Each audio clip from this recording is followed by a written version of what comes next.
What happens when a man has everything? A billion-dollar company, a trophy mistress, and a quiet, unassuming wife he thinks is nothing more than furniture. Julian Thorne was that man. He stood at the top of New York, ready to accept the Innovator of the Year award. And he chose that night, in front of everyone, to publicly humiliate his wife, Amelia, for his mistress. He thought Amelia was weak. He thought she was a nobody. He never bothered to ask who her family was. He's about to find out. Because her father just arrived. And he's not just any father, he's a king. Julian Thorne didn't just live in New York, he owned it. Or so he believed. His company, Thorne Dynamics, was the darling of Wall Street, a titan of robotics and AI that had catapulted him from a moderately wealthy background into the stratosphere of the ultra-rich. His face was on Wired, Forbes, and Time. He was, in his own mind, the architect of the future. And every architect needs a quiet, well-decorated home. That, to Julian, was Amelia. Amelia Thorne, née Duval, was a ghost in his penthouse. She was beautiful in a way that was easy to overlook. Soft, classical features, large grey eyes, and a quiet demeanour that Julian had initially found refreshing. He'd met her at a low-key diplomatic mixer. She'd been introduced as Amelia Duval, an art history post-grad from a good family in Europe. Julian, ever the predator, saw her as the perfect acquisition. Beautiful, well-bred, quiet, and, he assumed, pliable. He needed a wife to complete the picture of the stable, respectable mogul. She was perfect. Their 3-year marriage had been a slow-motion erosion of her presence. Julian's voice was the only one that mattered. "Amelia, the benefit on Thursday," he'd call out, not looking up from his phone as he strode through their cavernous, marble-floored foyer. "You'll be seated at table 14, with the lesser donors. I need you to just smile. Don't try to talk about whatever it is you talk about. Art, flowers, just smile." "Of course, Julian," she would say, her voice barely a murmur. "And that dress you wore last week, the green one, burn it. It made you look provincial. Wear the black one, the one Isabella picked out for you." Isabella. The name hung in the air between them, sharp and toxic. Isabella Vance was Julian's COO. She was everything Amelia was not, sharp, loud, dressed in blade-like silhouettes of Bottega Veneta and Tom Ford. She was a shark, and she was, as everyone in their circle knew, Julian's mistress. Amelia's days were spent in a gilded cage. She managed the household, she attended the charities Julian forgot he was a patron of, and she spoke often on the phone in quiet, rapid German. "Who are you always chattering to?" Julian had asked once, impatiently. "My family. Julian. Just my father." Right.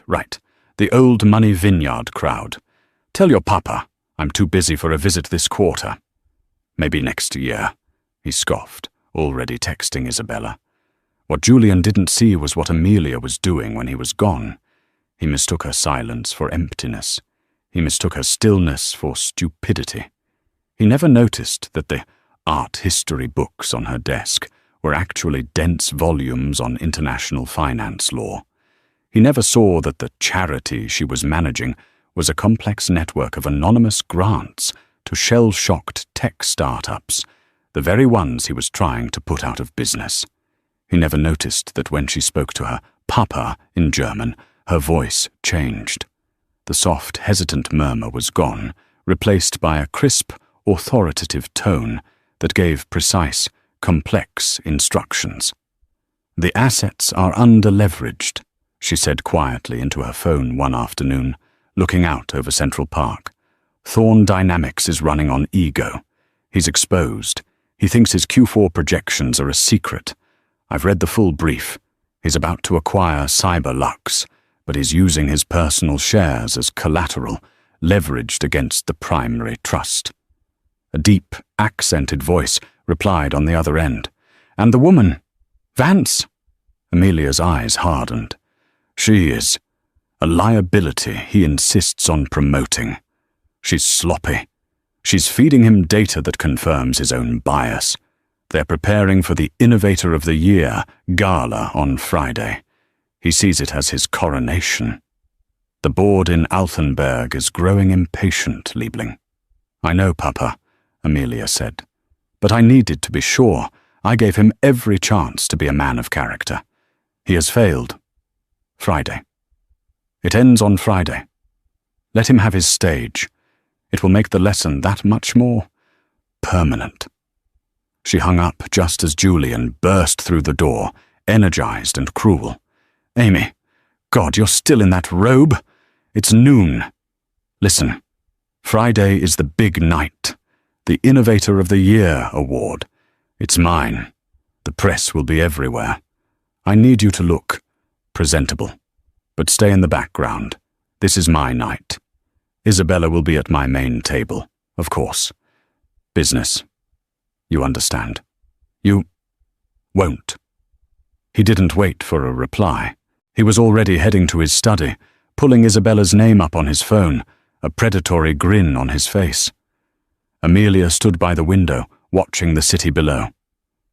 Yes, Julian, she whispered to the empty room. I understand perfectly. Isabella Vance was a creature of Julian's own making. She had clawed her way up from a mid-level marketing position to chief operating officer by mirroring his own ruthlessness. She saw Julian not just as a lover, but as a vehicle.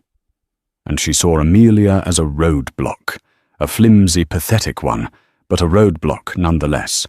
Her favorite game was casual, public humiliation, always masked as help. A week before the gala, Isabella had insisted on a team dinner at Maria, a restaurant so exclusive it breathed its own refined air. Julian, of course, had brought Amelia, seating her between himself and Isabella.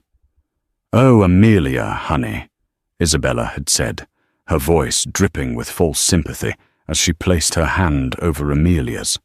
That's a fish fork. You're having the fillet. Sweetie, you must be so stressed, planning all those flower arrangements. The table of VPs and board members chuckled lightly. Julian just smirked, entertained. She's a country girl at heart, Isa.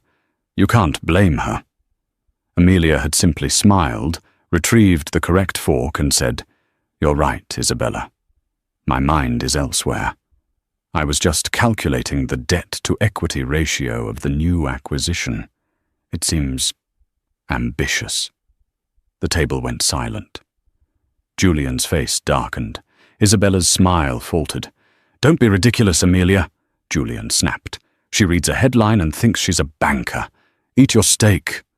The subject was dropped, but Isabella had seen a flicker of something in Amelia's eyes.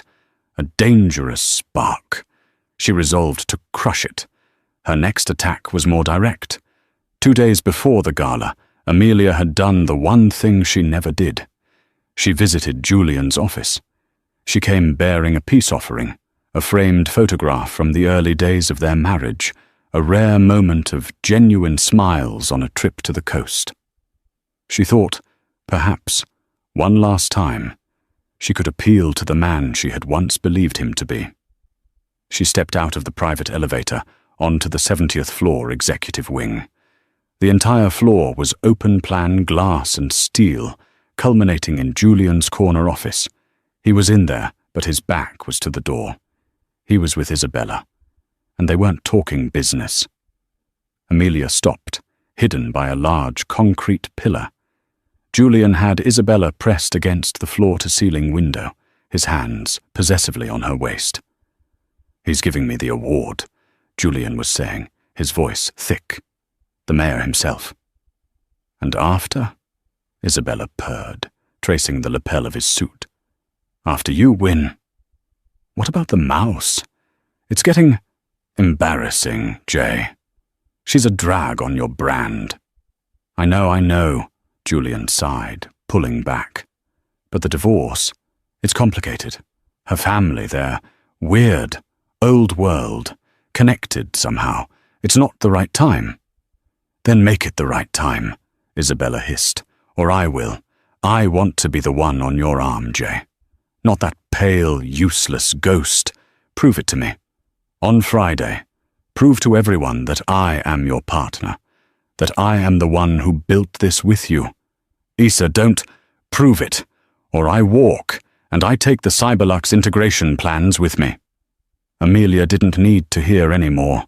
She saw the calculation in Julian's eyes. He would choose the path of least resistance, the path to his own glory. Quietly, Amelia stepped back into the elevator. She looked at the photograph in her hands, the two smiling people on the beach. She let it slip from her grasp. When the elevator doors opened on the ground floor, she walked out, leaving the shattered glass and the smiling memory behind on the cold marble floor. When Julian arrived home that night, Amelia was in the library, reading. "You didn't come by the office," he said, accusingly. "No, Julian, I got held up. I trust your meeting with Isabella was productive?" He narrowed his eyes, searching for sarcasm, but her face was a perfect, placid mask. "It was. We're finalizing the gala speech." He tossed a velvet box onto the table in front of her. "This. Wear this. And the black dress. And for God's sake, do something with your hair. Look alive." Amelia opened the box. Inside was a necklace, a stunning, gaudy cascade of diamonds. It was loud, expensive, and completely tasteless. It was Isabella's style. "It's beautiful, Julian," Amelia said, her voice soft as silk. "I'll wear it with pride." He grunted, satisfied. He had placated his wife, secured his COO, and his award was waiting. Julian Thorne was in complete control. The Plaza Ballroom was drowning in opulence. A sea of black ties and couture gowns shimmered under the light of 1,000 crystal chandeliers. This was the Innovator of the Year Gala, the absolute apex of New York's tech and finance society. And tonight, it was Julian Thorne's coronation. Amelia stood beside him on the red carpet, the garish diamond necklace feeling like a lead weight on her collarbone. The black dress was, as he'd demanded, elegant but forgettable. "Julian! Julian!" The cameras flashed, a wall of blinding light. "Julian, over here! Who are you wearing?" "Tom Ford," Julian boomed, flashing his perfect predatory smile. He wrapped his arm tightly around Amelia's waist, pulling her into his side like an accessory. "And this, of course, is my wonderful wife, Amelia." "Amelia! What are you wearing?" a reporter shouted. Amelia opened her mouth, but Julian cut her off. "She's wearing my diamonds," he laughed, tapping the necklace. "What else matters?" The reporters laughed with him. Amelia smiled, a pale, tight expression that didn't reach her eyes.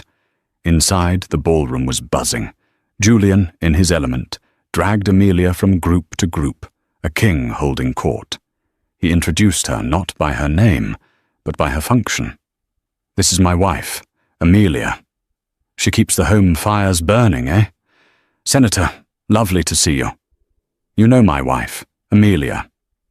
She's my wife." Then, Isabella Vance made her entrance. She was in a liquid silver gown that seemed poured onto her body, her black hair slicked back. She didn't walk. She stalked. The room's energy shifted to her. She bypassed the receiving line and walked directly to Julian, placing a possessive kiss on his cheek. "Julian, darling, you look incredible," she purred, ignoring Amelia completely. "Isa, you made it." Julian's voice was warm in a way Amelia hadn't heard in years. "You look dynamic." "I am dynamic," Isabella whispered, loud enough for Amelia to hear. "We need to talk. The Cyberlux deal. There's a rumor of a new bidder, a big one. We need to close tonight." Julian's smile tightened. "Who? Who's bidding?" "I don't know. The name is locked down. Altenberg Global. Ever heard of it?" Amelia's hand, resting on her champagne glass, didn't even tremble. "No," Julian snapped. "Never. They're nobodies. A holding company. I'll crush them." He turned, suddenly aware of Amelia, and his irritation found its target. "Amelia, go. Get me another drink, and get one for Isabella." Amelia looked at him. "Julian, there's waitstaff everywhere." "Don't argue with me," he hissed, his fingers digging into her arm. "Just be useful for once. Go." It was a test, a public declaration for Isabella's benefit. He was proving who held the power, the cluster of people around them. CEOs, politicians, journalists, all saw it. They saw the mouse being sent on an errand. Amelia's gaze was unreadable. She nodded. "Of course, Julian. Isabella. What would you like? Champagne, the good stuff? Not whatever you're drinking." Isabella smirked. Amelia turned and walked toward the bar, but she didn't get 5 feet. Julian, in a grand gesture to make a point to the senator beside him, swung his arm out and, accidentally, backhanded her, sending her full flute of champagne cascading down the front of her black dress. The music stuttered, a collective gasp. "Oh, God," Julian said, his voice a performance of exasperation. "Amelia, really? Clumsy, clumsy, clumsy. You've ruined the dress, and you're soaked." Isabella let out a high, cruel laugh. "Oh, mouse, you really can't take her anywhere." Amelia stood there, champagne dripping from her hair and the gaudy necklace. The room was spinning, all eyes on her. The humiliation was total. Julian, his face a mask of annoyance, didn't offer a napkin. He didn't help. He looked at her, soaked and small, and made his choice. "Honestly, Amelia," he said, his voice cold and loud, "why don't you just go? Go home. Fix yourself. You're making a scene. This is a professional event." He turned his back on her. He put his arm around Isabella's silver-clad waist. "Isabella, come. I want you to meet Senator Davies. He understands innovation." He walked away, leaving his wife standing alone in the center of the room, a spectacle of public disgrace. Amelia stood perfectly still for 10 seconds. The whispers were deafening. She looked at Julian's back. She looked at Isabella, who glanced over her shoulder, a look of triumphant venom on her face. Amelia didn't cry. She didn't run. She turned, her back straight as a rod, and walked calmly. Not toward the exit, but toward a quiet alcove by the ballroom service entrance. She pulled out her phone. The uniformed security guard at the door, hired by the venue, moved to stop her. "Ma'am, service only." He stopped when 2 men, dressed in impossibly sharp, dark suits with earpieces, materialized from the shadows. They flanked the alcove, their eyes scanning the room. The venue guard blinked, confused, and stepped back. Amelia hit a single number on her speed dial. "Papa," she said, her voice no longer the whisper of Amy, but the clear, cold command of Amelia. "It's done." Julian Thorne felt the air change the moment Amelia was gone. The brief, awkward silence was filled by his own booming laugh. "My apologies, everyone. A small domestic spill. Now, as I was saying about the future of automated logistics..." He was high on the adrenaline of the confrontation. He had done it. He had put the mouse in her place and anointed his queen, all in one move. Isabella was radiant beside him, her hand now resting possessively on his lower back. They were the power couple, the real power couple. An hour later, the moment arrived. The lights dimmed, a drum roll. The MC, a famous news anchor, took the stage. "Ladies and gentlemen, It is the moment we've all been waiting for, the Innovator of the Year award. This year, the choice was unanimous. This man hasn't just changed the market, he has created it.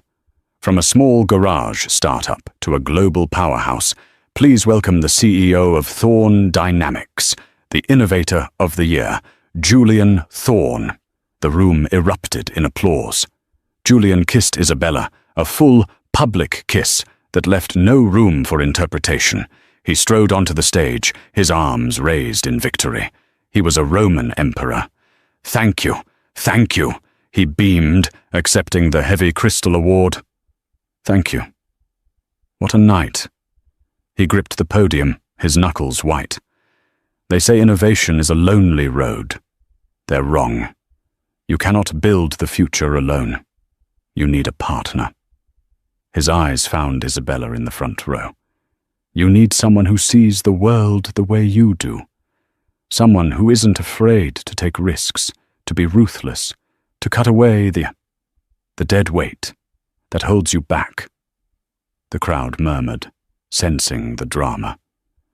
This was better than an awards show. It was a public execution of his marriage. "I built Thorne Dynamics from nothing. But I had help. I had a partner who was there in the trenches with me, not at home, arranging flowers." A few people laughed, nervously. "A partner who understands that to win, you have to be willing to burn the old world down. So I want to share this award tonight with my true partner, my inspiration, my COO, Isabella Vance. Isa, stand up. Let them see you." Isabella stood, tears in her eyes, blowing him a kiss. It was the ultimate fuck you to the departed Amelia. Julian was about to continue, to launch into his Q&A about the Cyberlux acquisition, when the MC's voice cut in, suddenly tinny and confused. Mr. Thorne, apologies, I'm just getting word." "What is it?" Julian snapped, annoyed by the interruption. We have a surprise guest, a keynote speaker who was delayed at the airport. He has requested to say a few words before the Q&A. Julian was furious. "A surprise speaker? Now? Who is it? Bill Gates? Elon? I wasn't briefed on this." "No, sir," the MC said, his face pale as he read the card just handed to him. "Ladies and gentlemen, please, a warm welcome for our distinguished patron and surprise keynote, His Serene Highness, Grand Duke Leopold of Altenburg." A ripple of confusion went through the new money crowd. Who? But in the back of the room, Senator Davies, the governor, and the two members of the Rockefeller family who were present. They all stood up. Instantly, Julian and Isabella stared, perplexed, as a man moved from the same alcove Amelia had disappeared into. He was in his late 60s, with a shock of white hair and a military straight posture. He wore a simple, impeccably tailored navy suit, but he moved with an aura of absolute, ancestral power. This was not a man who asked for respect. He was respect. He was flanked by the same two serious-looking men who had guarded Amelia. They weren't security. They were sentinels. "Altenburg," Isabella whispered, her face ashen. As in, "Altenburg Global." Julian's blood ran cold. The Grand Duke walked onto the stage. He did not shake Julian's hand. He did not acknowledge the award.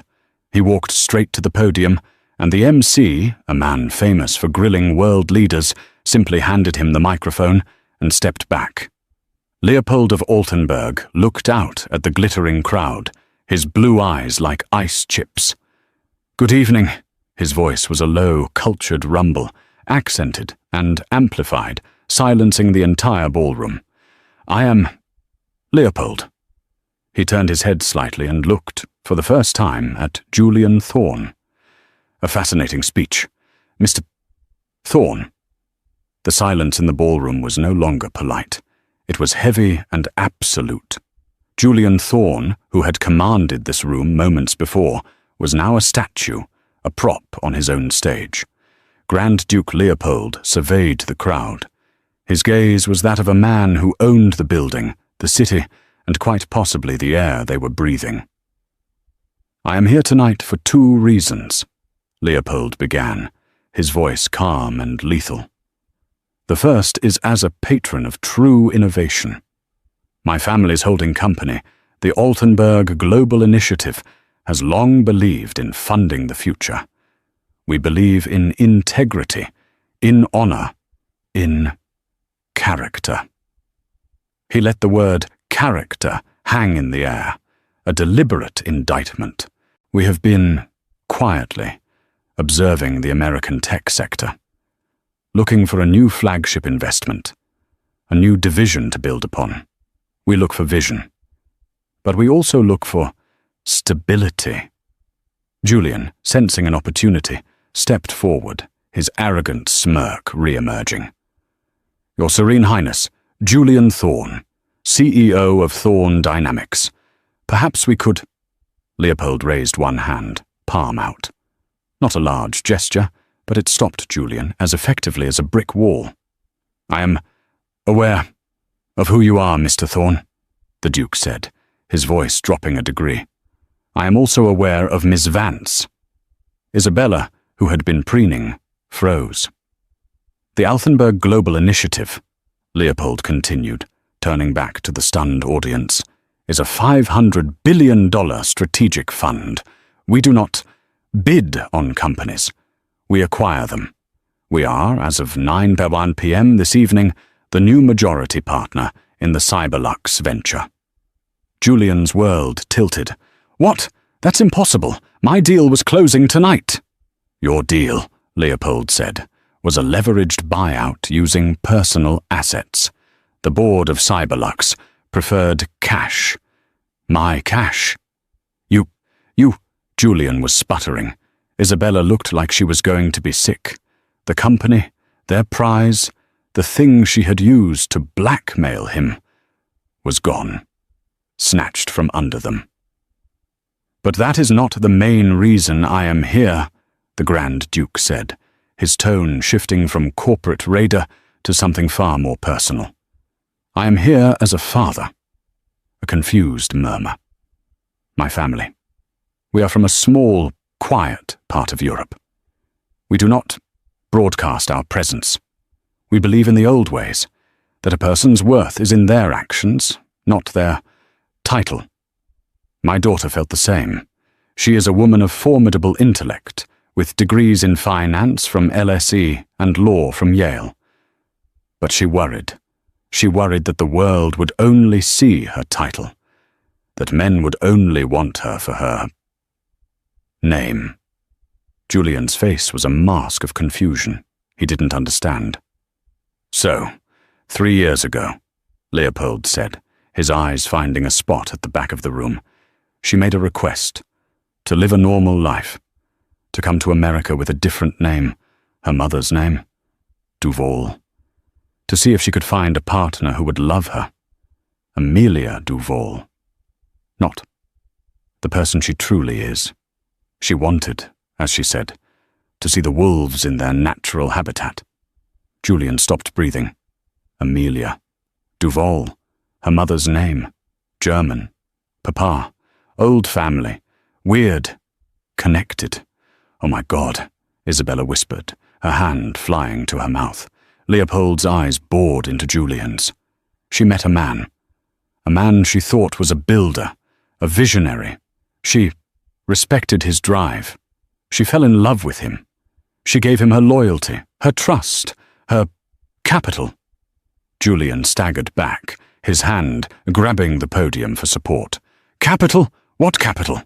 She has nothing. She has everything, you fool!" Leopold's voice was suddenly a roar, the aristocratic calm shattered, revealing the fury of a lion. "Her provincial family trust, which you so arrogantly dismissed in your pre-nuptial agreement, is the primary silent investor in Thorne Dynamics. My daughter's pocket money funded your entire Series B." The ballroom was in chaos. People were standing, phones out. This was a hostile takeover. It was a soap opera. It was the end of Julian Thorne. My daughter is a quiet person. She is kind. She is forgiving. I told her you were a viper. She wanted to see the good in you. But a man who would belittle his wife, a man who would publicly humiliate the mother of his unborn child. A new collective, horrified gasp. Julian, white as a sheet, looked into the crowd. Unborn. No, she's not.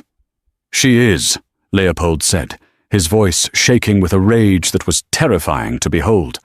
And you, boy, you shoved her. In front of them. The Duke turned. But my daughter is not just a kind woman. She is the heir to Altenberg. And she has a new title. He gestured to the back of the ballroom. For too long, the Altenberg Initiative has been managed by committee. It is time for a single, focused vision. I am here tonight, as my final act as chairman, to announce the new global CEO of the $500 billion Altenberg Global Initiative. Please welcome my daughter, Her Serene Highness, Princess Amelia of Altenberg. The world stopped. All eyes snapped from the stage to the back of the room. The alcove. The double doors of the service entrance swung open, pushed by the two sentinel-like guards, and Amelia walked out. But it was not Amy. It was not the mouse. She had shed the stained, cheap-looking black dress. She was now wearing what was beneath it, a stunning, simple, impossibly elegant gown of deep sapphire blue. Her hair, which had been damp and stringy, was now pinned up in a severe, regal chignon. The gaudy diamond necklace from Julian was gone. In its place was a simple, single, perfect strand of pearls. She was no longer slouched. Her back was straight. Her chin was high. She didn't look like a wife. She looked like a queen. She walked through the center of the ballroom, the crowd parting for her like the Red Sea.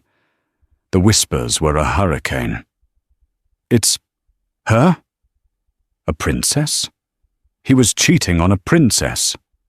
He had no idea. Julian's legs gave out.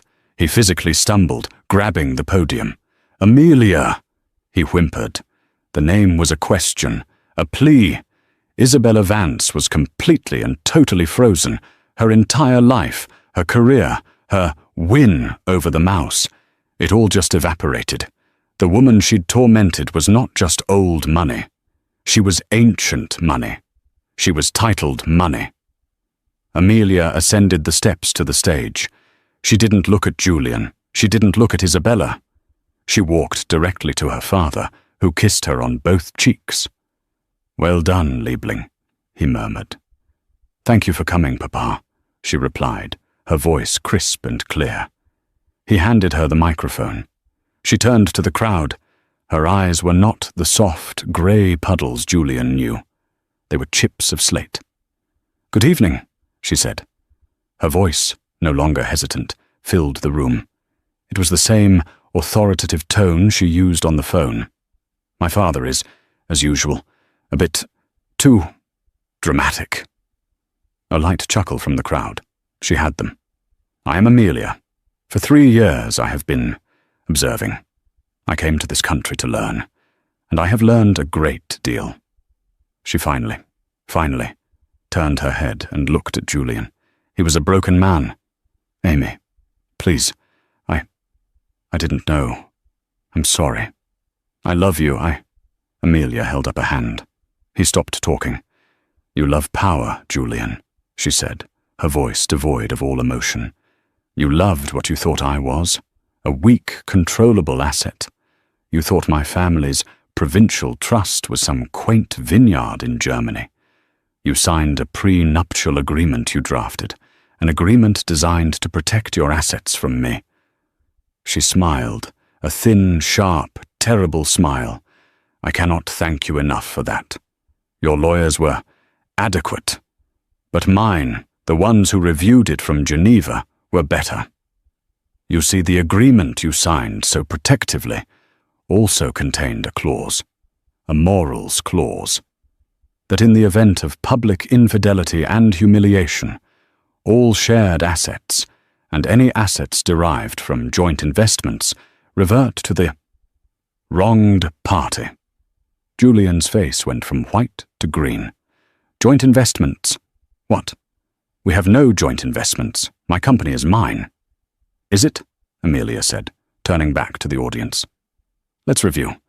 My personal trust, the Duval Trust, made a Series B investment of $150 million. That investment gave me, us, a 62% controlling stake in Thorn Dynamics.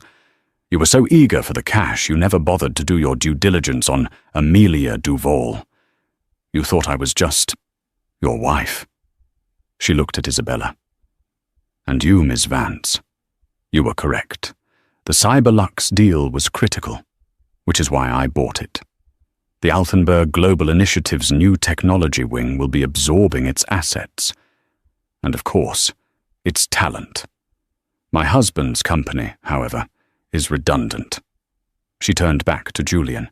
His Innovator of the Year award had slipped from his numb fingers and shattered on the stage.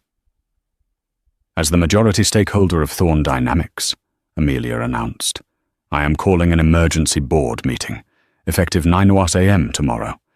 My first motion will be to remove Julian Thorn as CEO on the grounds of gross negligence, fiduciary mismanagement, and a violation of the morals clause. You can't, Julian shrieked. I can, Amelia said. And I will. My second motion will be to dissolve the company. Its valuable assets, the engineers, the patents I funded, will be absorbed into the AGI. Its liabilities, her eyes swept over Julian and Isabella, will be liquidated. She looked at Julian, a man who was now, officially, worth nothing. You wanted my stage, Julian, Isabella had said. This is my night. Amelia leaned into the microphone.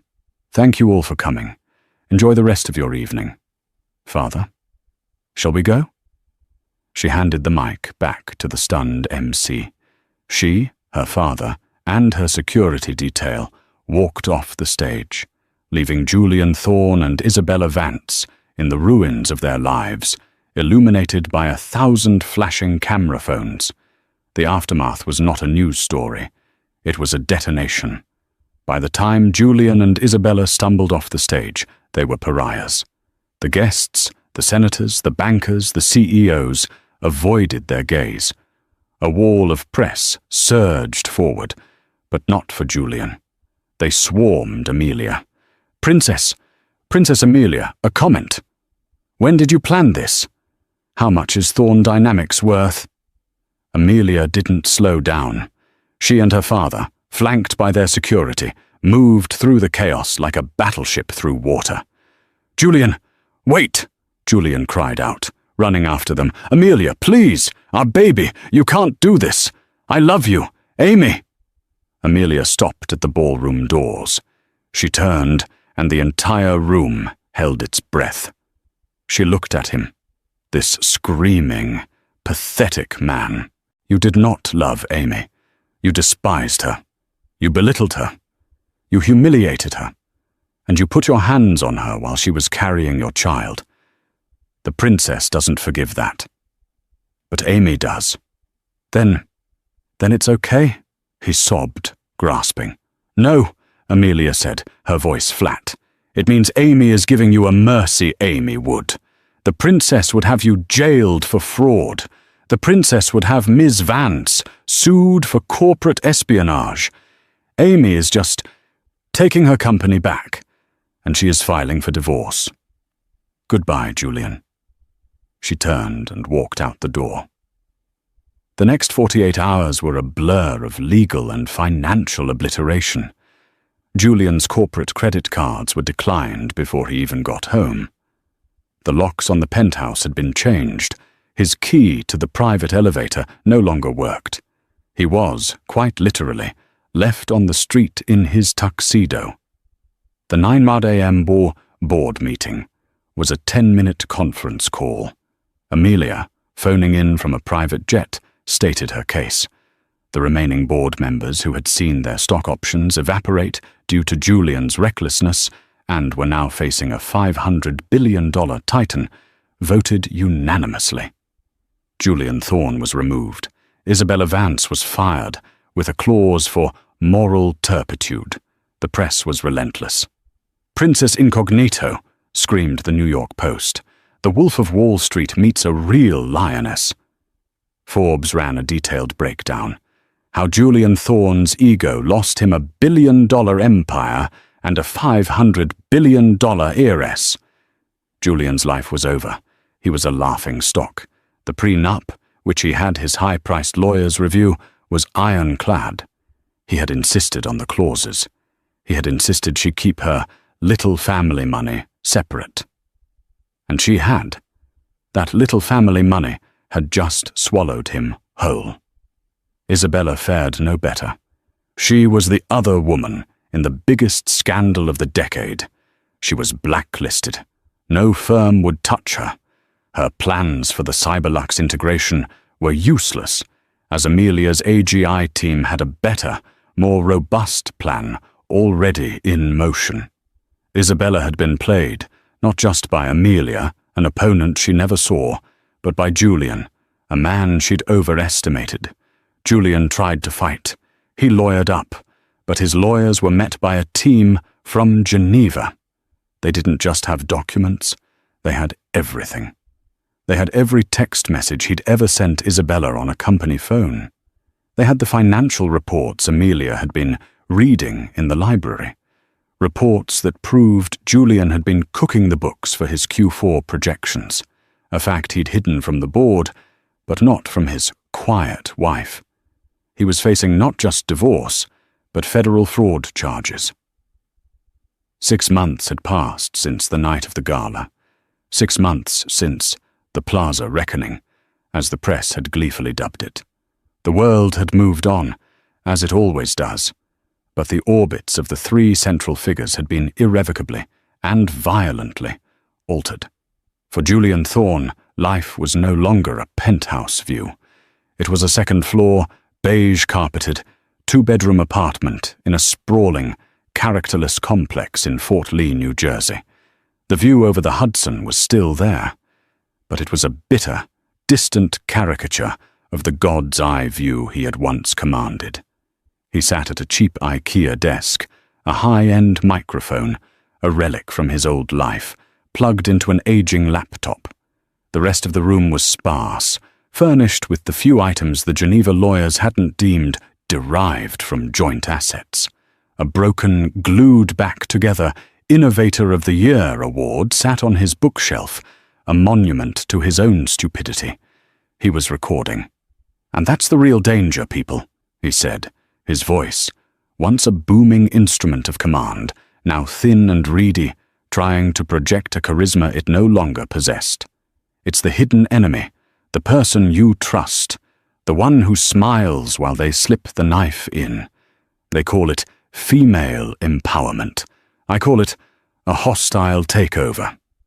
He paused for effect, staring at the sound wave on his screen. "This is The Phoenix Project, Episode 12. I'm Julian Thorne, and I'm here to tell you how to rise from the ashes of a strategic character assassination." His podcast had, as of that morning, 14 subscribers. 12 of them, he suspected, were bots. He was a joke, a punchline at the very cocktail parties he had once hosted. The settlement hadn't just taken his company, his homes, and his art. It had taken his name. Thorne was no longer a brand. It was a cautionary tale. The fraud charges had been dangled over his head, a guillotine held by a silken thread. To avoid federal prison, he had signed everything away. His prenup, the one he had been so proud of, had been the very document that disemboweled him. The morals clause, the Duval Trust clause. It was all there. He had signed his own execution warrant. A sharp rap on his apartment door made him jump. It was the mailman, looking annoyed, with a certified letter. Julian signed for it. It was from a law firm in Geneva. His hands, no longer steady, fumbled with the thick cardstock. It wasn't a new threat. It was a conclusion. The dissolution of your marriage to Amelia Duval-Altenberg is hereby finalized by the Canton of Geneva. It was done. He sank onto his cheap sofa, the letter in his hand.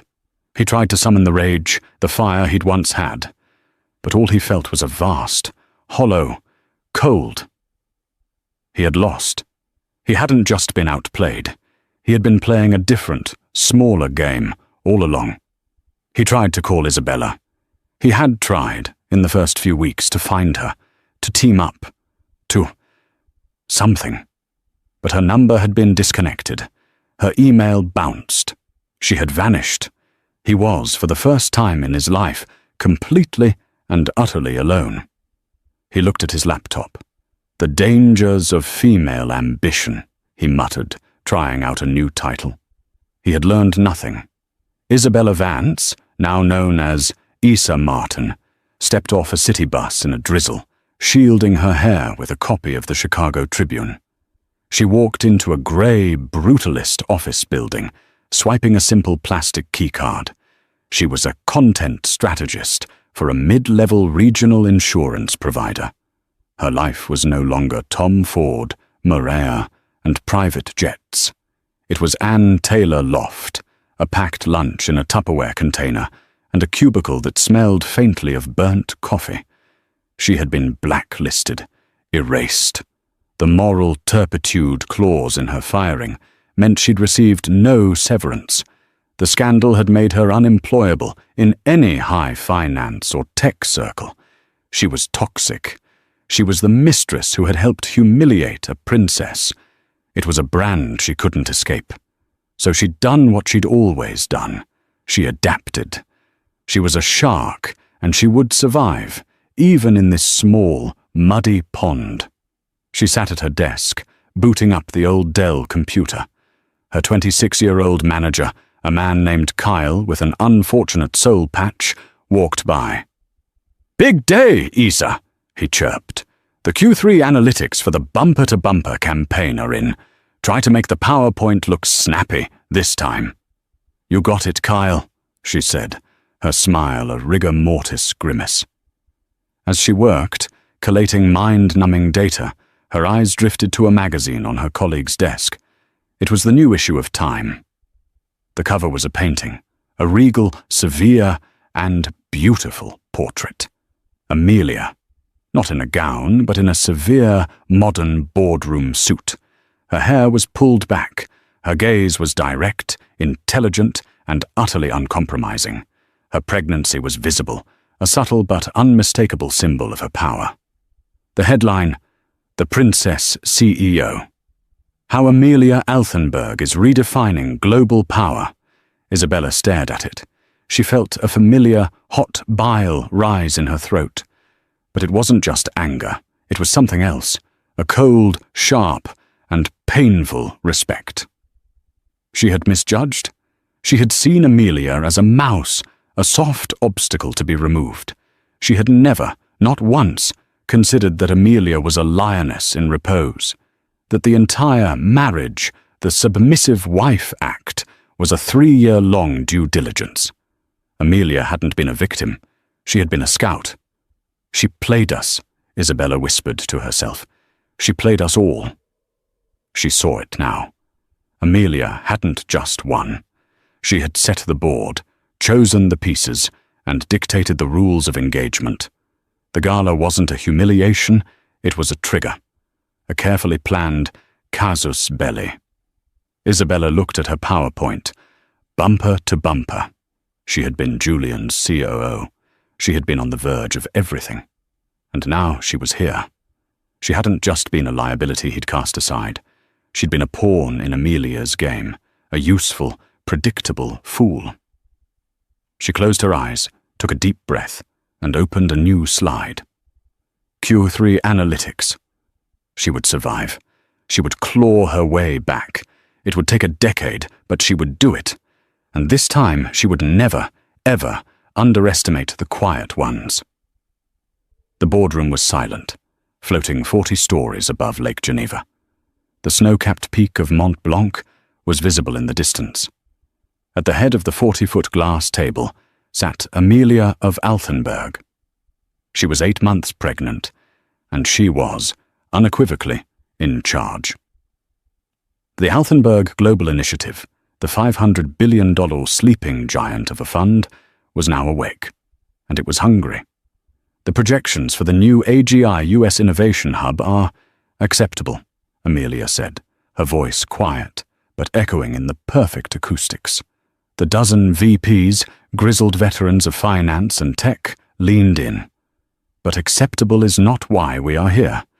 She turned to a man at her right, a man in his 50s with the bright, nervous eyes of a genius. Dr. Aris, she said, you were the head of R&D at Thorne Dynamics, my predecessors. Notes said your research into quantum dot energy storage was academically interesting, but commercially unviable. He cut your funding. Dr. Aris swallowed, nodding. He did. Julian. He wanted a new app. Something for the shareholders. He said my work was too slow, too expensive. Amelia nodded, tapping her stylus on the screen. He was wrong. I read your original thesis, the one you published before you joined his company. It is the single most brilliant piece of material science I have read in a decade. The doctor looked stunned. Julian Thorne wanted to build a brand, Amelia said, her eyes sweeping the table. We are here to build the future. Dr. Aris, the AGI is giving your lab a new, unlimited budget. I want a working prototype in 18 months.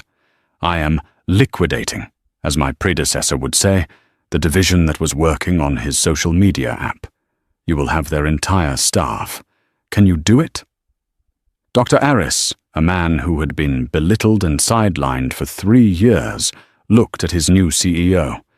He saw not a princess, but a visionary. Yes, he said, his voice thick with emotion. Yes, Your Highness. Yes, I can. Good, Amelia said. And please, call me Amelia. Her father, Grand Duke Leopold, sat at the far end of the table. He was Chairman Emeritus, a title he'd invented, which, he claimed, meant he could attend all the meetings and do none of the work. He watched his daughter, a profound, overwhelming pride in his eyes. He had unleashed her. He had watched her turn a humiliating personal wound into a global strategic victory. She was, he knew, a far better leader than he had ever been. The meeting adjourned. Amelia walked slowly from the boardroom to her private adjoining chambers. It was not a palace, but a sleek, modern apartment. A nursery, an office, and a bedroom. Her assistant, a sharp Swiss woman named Elara, was waiting. Your Highness, Elara said, offering a tablet and a single thick envelope. This just arrived from the legal department. Amelia looked at the envelope, the Geneva postmark. She knew what it was. And, Elara said, this. She held up the new Time magazine. Amelia looked at the cover. The Princess CEO. She let out a small, dry laugh. They still don't get it, do they? They are still so obsessed with the title. It is a powerful image, ma'am. It is a distraction, Amelia said, though she took it. She sat in a comfortable chair overlooking the lake. She ignored the magazine and took the envelope. She opened it.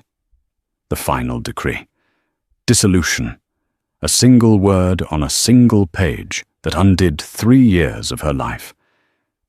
She had expected to feel something. Triumph, anger, regret. Instead, she felt a profound, quiet click, like a heavy locked door swinging open.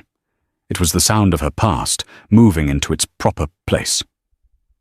She picked up a pen and signed the final acknowledgement paper. Amelia Duval Altenburg. She was not a wife. She was not a victim. The princess was a role she played for the public, just as Amy the Mouse had been a role she'd played for Julian. They were costumes. She stood, holding the signed paper, and walked to the nursery. The room was simple, elegant, and filled with books on science, art, and history. She placed her hand on her stomach, feeling a strong, impatient kick. She thought of Julian in his rented room, shouting into a void. She thought of Isabella in her grey cubicle, burning with bitter ambition. They were tragic figures, trapped in the past, obsessed with what they had lost. Amelia looked out at the mountains. She was not looking back. She was looking forward. "He thought I was his dead weight," she whispered to her unborn child. "He forgot. Weight is just another word for gravity. And gravity holds the whole world in place." She put the divorce decree down on her desk, beside the blueprints for the new AGI US headquarters. She was done being a wife, and she was done being a secret. It was time to rule. In the end, Julian Thorne wasn't destroyed by a global corporation or a powerful duke. He was destroyed by his own arrogance. He had the world in his hands, a brilliant, powerful, and loyal partner, but he was so blinded by his own reflection, he couldn't see her. He mistook her silence for weakness. He mistook her kindness for stupidity. He learned, too late, that the quietest person in the room is often the most powerful. Amelia didn't just take back her company. She took back her life, and she built an empire on the ashes of his ego. What did you think of this story? Do you believe in karma? Let me know in the comments below what you thought of Julian's downfall and Amelia's ultimate power move. If you loved this drama, please hit that like button, share this video with someone who needs to see a story of justice served, and most importantly, subscribe to the channel for more powerful stories every single week. We see you and we appreciate you. Thanks for watching.